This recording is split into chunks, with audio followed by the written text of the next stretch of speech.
ایک انسان اپنے نفس کو ہر قسم کی شرک، کفر، بدعت، ضلالت وغیرہ کی گندگی سے پاک رکھنے کی کوشش کرے. اسی کو کہتے ہیں تزکیہ نفس. اور کہا جاتا ہے بر العبد ربہ، کہ بندے نے اپنے رب کی اطاعت کی، یعنی کہ اللہ تبارک و تعالیٰ کی اطاعت کے معاملے میں وہ بندہ کشادگی کو اختیار کرتا ہے.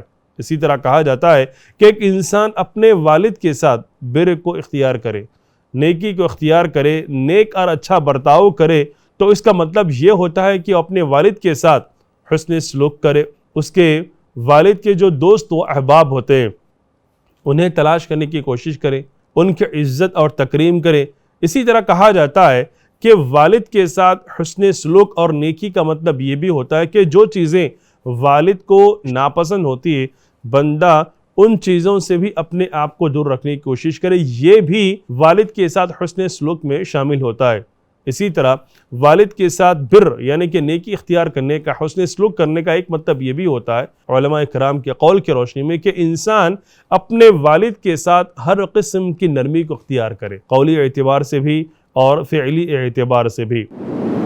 مرسی ٹی وی کے مزید ویڈیوز کے لیے ہمارے چینل کو سبسکرائب کریں اور بیل آئیکن کو کلک کرنا نہ بھولیں.